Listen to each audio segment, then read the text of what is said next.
Now you're good to go. Okay. Hi, everybody. Sorry, there was some tech confusion in the earlier situation. So some of the questions I got, there were a couple of them that were interested, people in this idea of the inside out energy that I had that little dialogue with Paul. So here's the thing. There's lots of ways that we can work with ourselves. And a lot of the embodiment work, people start inside themselves from the point of view of noticing what's going on, giving yourself instructions. Like Paul said, you know, he talks about relaxing your tongue and settling back and straightening up. And the problem for me is that I'm so anti-authoritarian that whenever I give myself instructions, I end up struggling with myself. And so that whole idea of trying to change myself by going inside and working with myself, for me, didn't work so well. And I tried for 25 years. I tried all kinds of methodologies. And then I work with the Tibetan Buddhist practice, and I won't go into it, it's a long esoteric practice, but doing this concentration, you take the energy of a certain aspect of Buddha nature, and you can actually have the feeling of dropping it into yourself. And so rather than these esoteric aspects of Buddha nature, which is hard for people to grasp, I started thinking, what are the sort of archetypes that represent ways of being that I want to cultivate inside myself? And so to do that, I started thinking about who inspires me, who has inspired me in my life directly, rather than some esoteric connection with something that's 2,500 years ago. So then I hit upon, and I have other ones that are not so well known, this idea of, I've been around the Dalai Lama quite a bit. How do I actually invite that feeling quality that I remember from him to come through me? And when I do that, then I don't get caught into struggling inside myself, trying to change something from inside. Because in the beginning, I take the attitude that it's not really me, that it's something else coming through me. Later, and after I've done it for a while, I've recognized that's me too. But I sort of build up slowly to that. So it's always seemed a shortcut to me as a way to keep myself from struggling, to be able to think of it as outside of me, and it comes through me directly. And then I don't have that struggle of resisting myself. So for instance, if I would tell myself to be more compassionate, and then I would immediately feel that I'm not compassionate. It would just come up immediately. I'm not good enough. But if I would think, all right, I'm going to invite Mother Teresa's energy to come through me, and she's someone I studied quite intensely. So watched a lot of videos of her and was very taken by her. I have a particular feeling. It changes the feeling I have in my body temporarily. And over time, I realized that I do have the Mother Teresa quality within me, or the Dalai Lama, or even O Sensei's confidence. Because in the beginning, inviting O Sensei through me was crazy. I just couldn't handle it. But little by little, I could build up to have what I imagined is that feeling of confidence. So some, like Paul and Martine also mentioned, how do you do that without disassociating? The idea is that these energies feel that they're very visceral to me. So because they're visceral, when I invite those energies, I feel an immediate change in my body. And although it doesn't last, when I do it over and over and over again, it starts to become more familiar. And I realize that's me too. So I think the idea that you can also, people can work from inside themselves, and I've done a lot of work like internal coaching and contacting the energies and the feelings streaming through me. But a lot of times it would create a resistance in me as soon as I would do that. I would go into fighting that part of myself, feeling that I'm not doing it well, I'm not doing it right, uncomfortable with the life streaming through me from when it originates inside of me. So I hope I'm clarifying it a little bit. I just invite people to try it. It actually comes from 25,000-year-old, 2,500-year-old tradition that people have been doing. And, you know, even Mother Teresa, she did it when she felt that she had to go help the poorest of the poor. She was channeling Christ's energy, she said. And Nelson Mandela was inspired by Gandhi and used his energy. So people all over the world have done this kind of a thing. It's just that, how do we make it very easy to access, acceptable?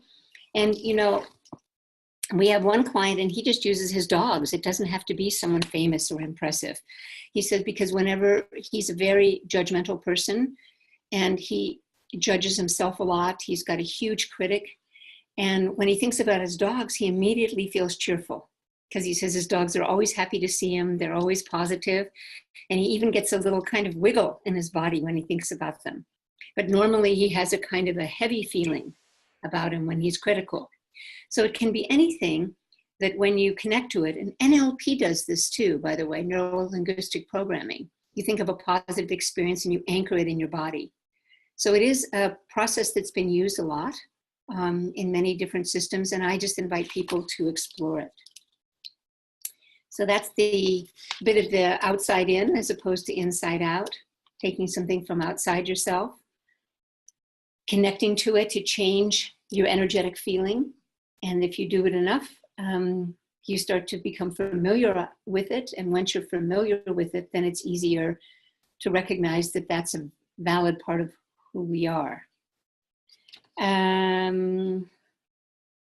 Someone also mentioned, and this is an interesting issue that I talk about, that one can be too grounded. And I feel that there's a lot of emphasis on grounding in Aikido, and I worked on it from 25 years. And my joke is it took me 20 years to figure out I wasn't a big guy on the mat.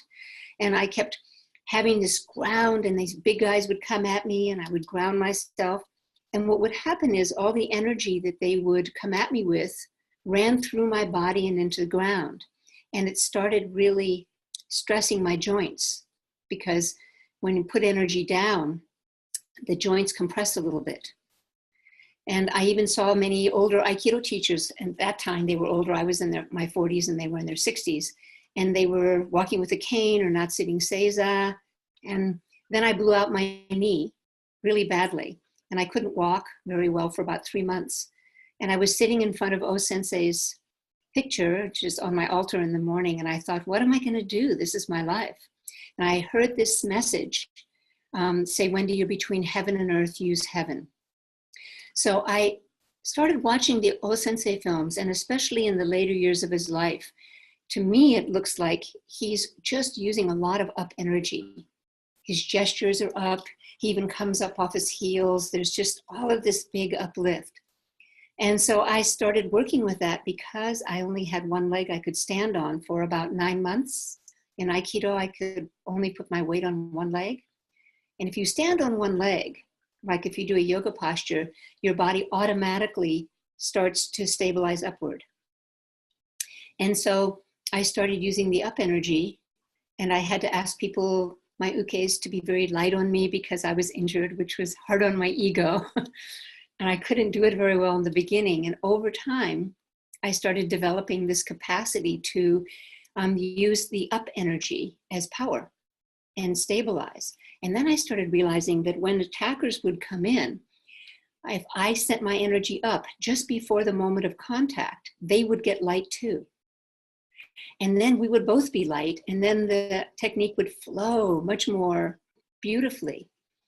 And so then I started translating that into conversations, which is always my interest, is how do you take Aikido off the mat and into conversations? Because that's how we're going to lead most of our life.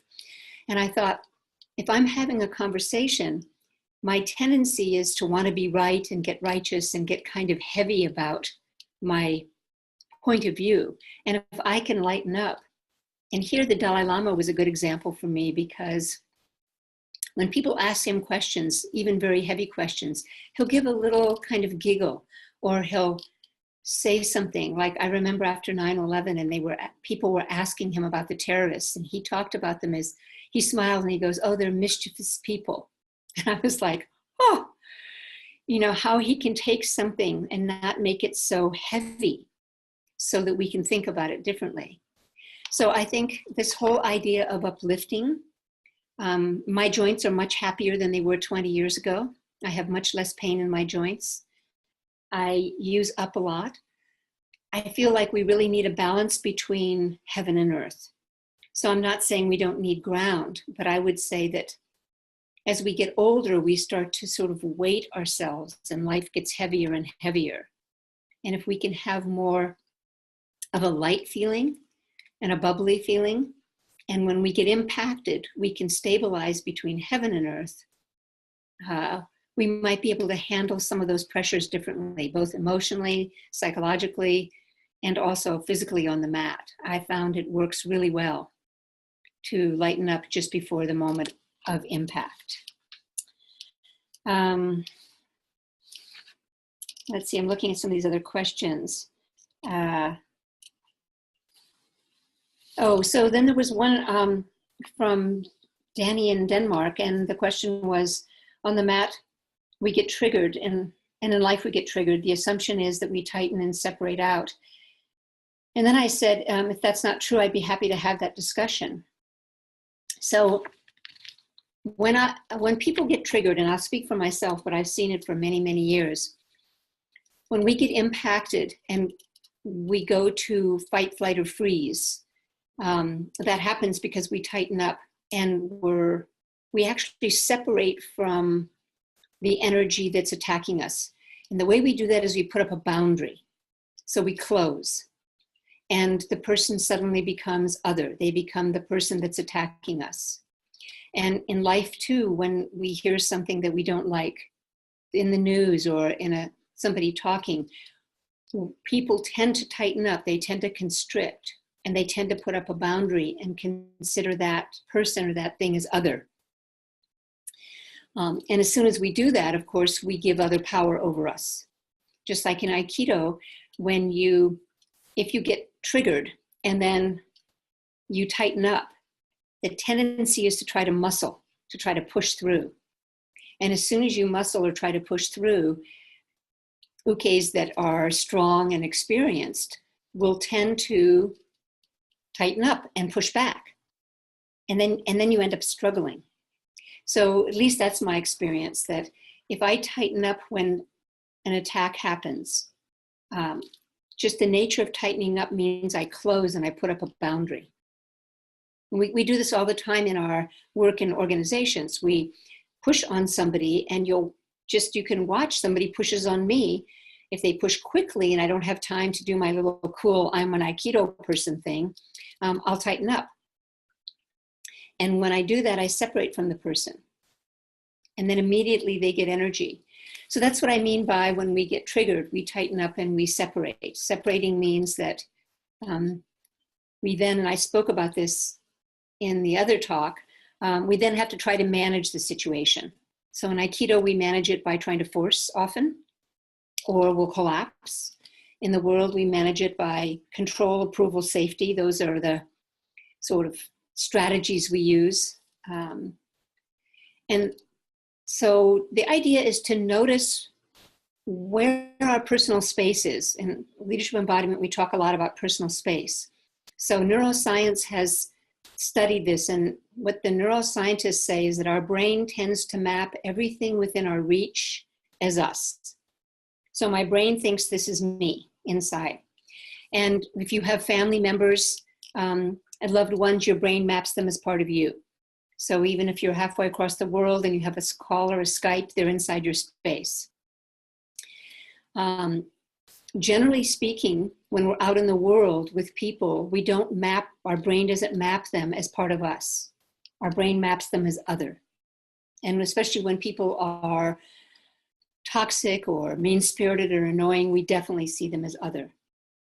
So the practice of Aikido for me has really helped me, given the size of the dojo. How does my brain start to map that dojo space as me, and everybody in that dojo is part of me? We talk about our community. In Buddhism, we talk about our Sangha, our community, that they're part of us. Our families are part of us. So the idea is to be able to notice, is your brain mapping when you go to work, the people that you are in your organization, are they part of you, or are they other, the peoples that you just work with? When you see the news and you see funky things, are those people other, or are they, your brain maps them as that's me too, the part of the human community? So you can actually feel it viscerally. We do it all the time in organizations. Someone says, I don't know what you mean, because it's like a bubble. And you'll get up and just walk across the room and walk toward them, and immediately they'll put up a boundary. When you hit their personal boundary, you can feel, boom, your bubble closes. It's a protection. So Aikido and sports and things like that train us to be able to keep pushing that personal space out so that other people are mapped as part of us. And as soon as our brain maps that person as part of us, we behave differently toward that person or that community. We may not like their behavior, just like with children. Our brain maps our children as part of us. And maybe our children do behaviors we don't like, but we still ideally map them as part of us. They're still in our personal space. And one of the most scary things that can happen to a child is if their parents or their caretakers put them outside the personal space and they feel separated out. That's very scary for a child. So that's this whole idea of the practice. I remember once, years ago, there was a Japanese man who came and trained at my dojo.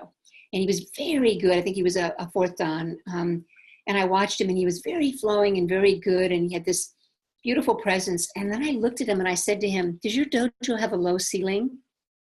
He said, yes, it's very low. And I could tell because his energy wasn't present above his head. It was very wide.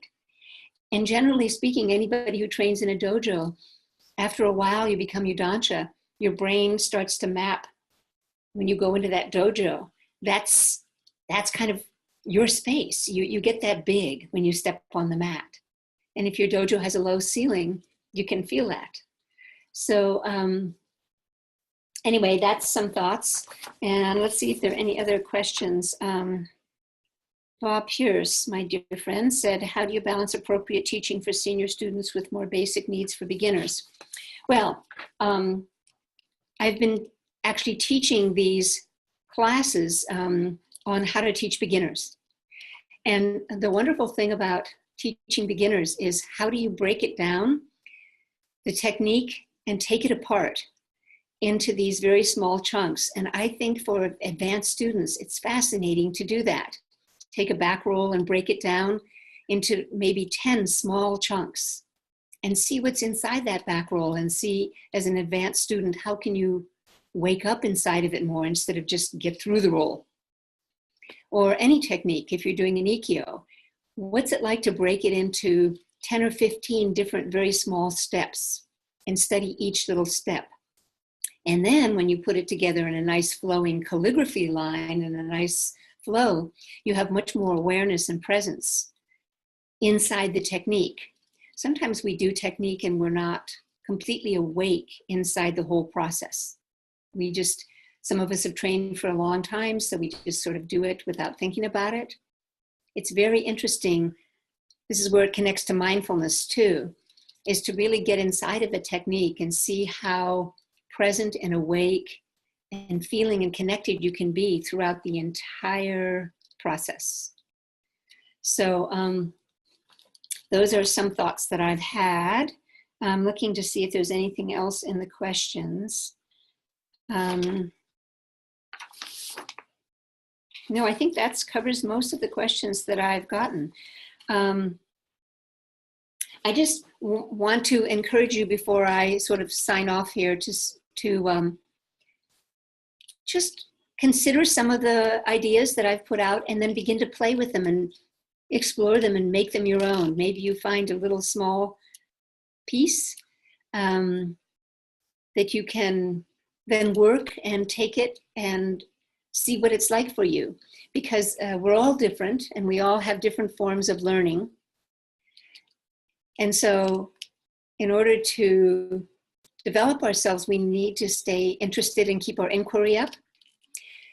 But I would say, and there's a wonderful book by Daniel Coyle, and I'm trying to think of the name of it. It's about learning and about breaking it down, breaking things down into very small pieces and chunking it down. So it's called the Talent Code. And he says there's a couple of things that you need to do to accelerate learning. It's about accelerated learning. And he talks about a lot of different, whether it's music or sports or martial arts or writing. There's 5 principles, but the 2 that I love are chunk it into very, very small chunks, because the limbic system, which is the body, learns differently than the neocortex. The neocortex is very complex. The head gets it. The body learns slowly. We've all who study Aikido had the experience of watching a sensei do something and then getting up. And we saw it very clearly, but we couldn't do it because the body needs to take it into smaller chunks.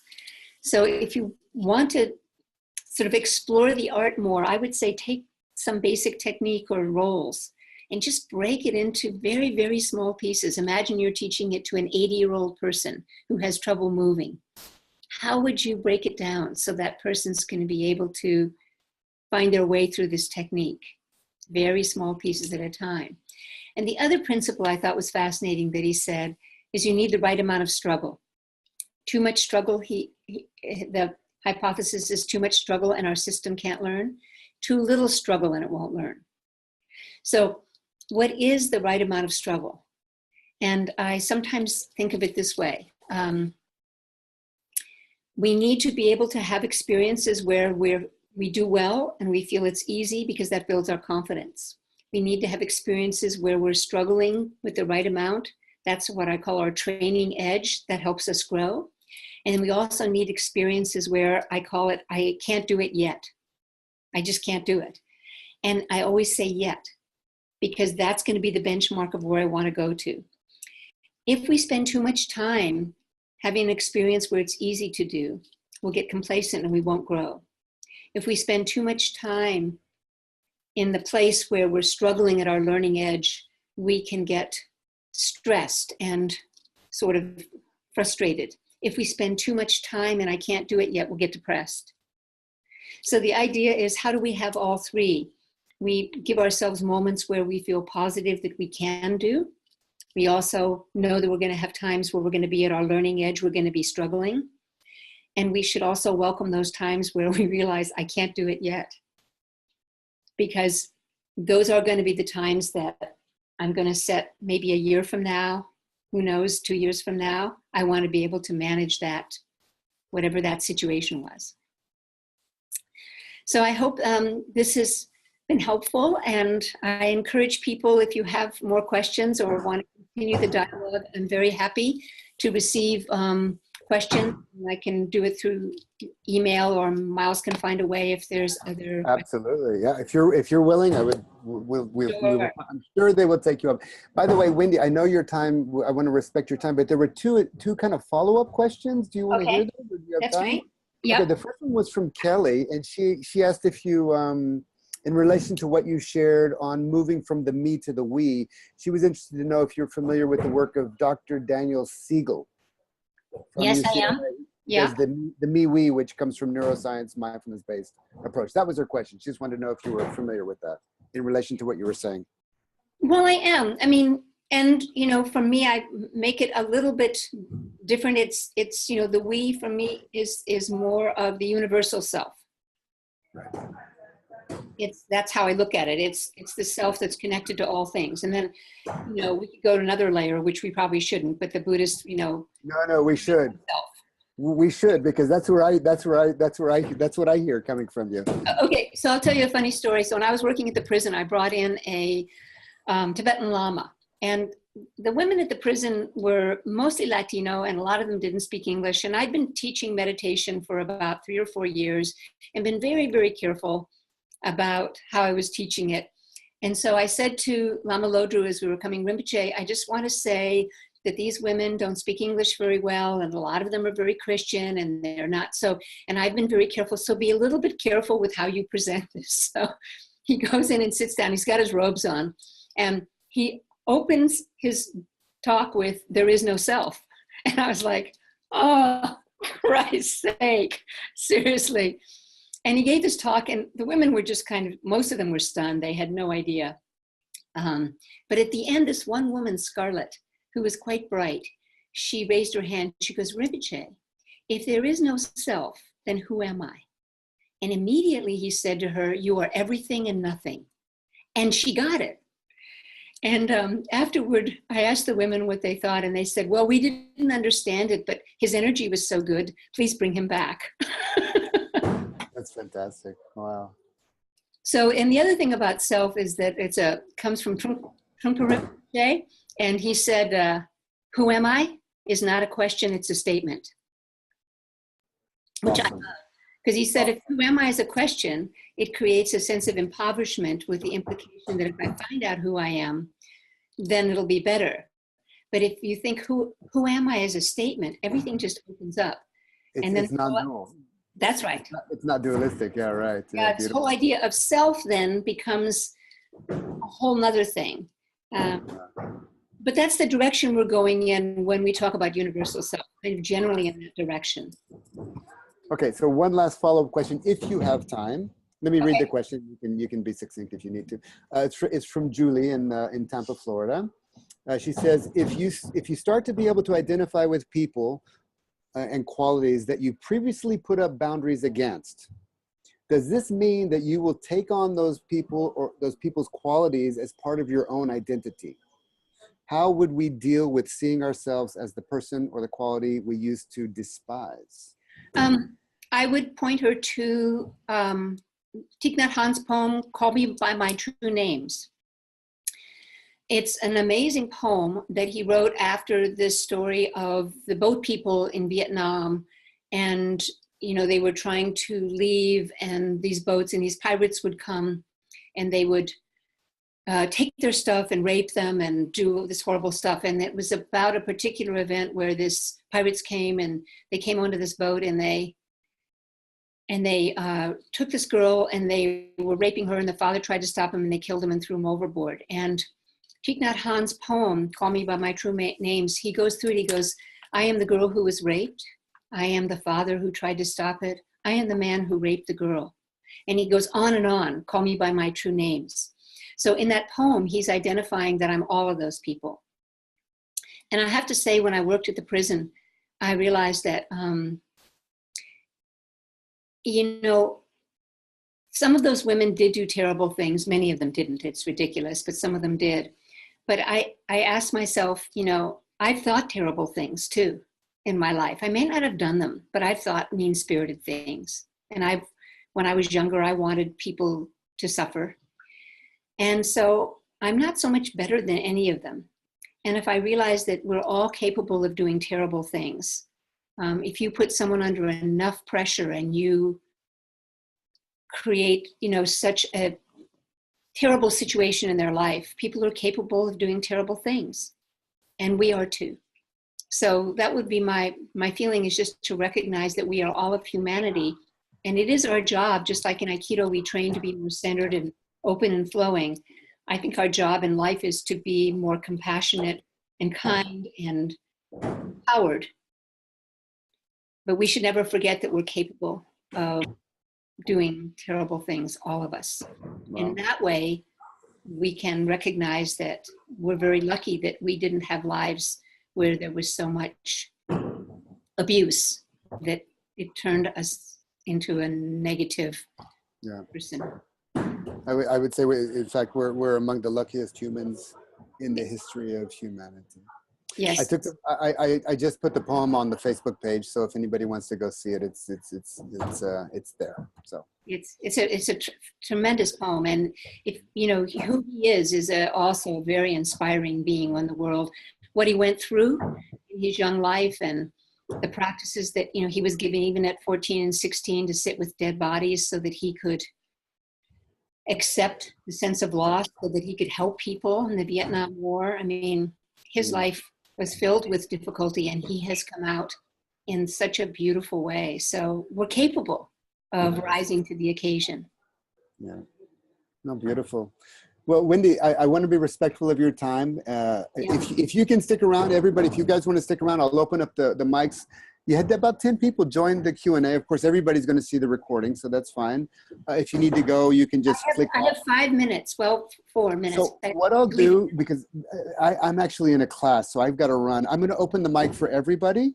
And if somebody wants to just ask questions, then they can ask freely. Let's see, unmute all. And I'm going to say goodbye. And I love you all. And Wendy, thank you so much. It's been fantastic. Thank you, Miles. Thank you, Miles. Yeah, yeah. And I'll be in touch with you soon, Wendy, okay? Okay. All right, everybody, enjoy. Anybody have a question or anything? I got 3 or 4 minutes left. Oh, we're all good? Oh, hi. Yes, go. I only wanted to say thank you. It's just, yeah. Oh, and thank you. I'm so glad we can share these and spread it around if it helps people. Okay. Wendy? Yes? You trained with Robert Nadeau Shihan in the past. Yes. I remember you from his classes because I trained in early 80s. And I was wondering if you, because I know he was always grounding and all that. And I'm glad that you brought out the heaven part of it, because I did not get that from him when I was training with him. And in any way, is there any aspects in which he influenced you? Oh, tremendously. He influenced me. He was my first teacher, and he influenced me tremendously. I mean, I would say a huge amount of my sense of working with a larger energy and a feeling of flow, I would attribute very much to Nadeau Sensei, for sure. And, you know, he was very big into grounding, and it wasn't until I blew my knee out and I was no longer practicing with him that I started adding a very different aspect to it. So, but, you know, he was one of the first people to really, in the Aikido world anyway, really talk about, you know, your other self.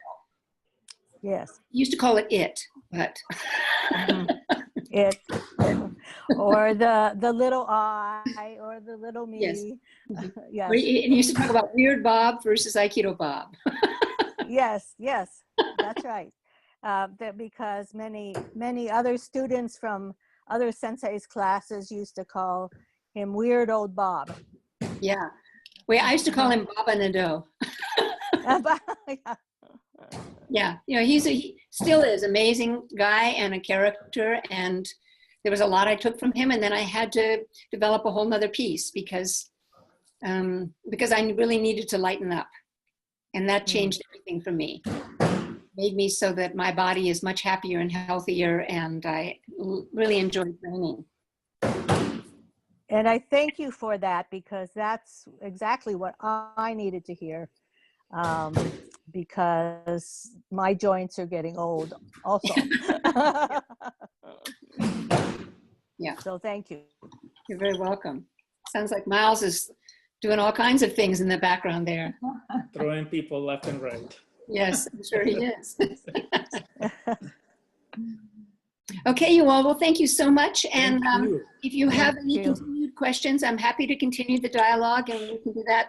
Miles will figure out a way. I wish everybody happy training and many blessings in your life, and lots of noble, awesome, and shiny energy to come through you so that we can spread it into the world. Thank you, Wendy. Bye. Thank you, Wendy. Thank you. Take care. Bye. Okay.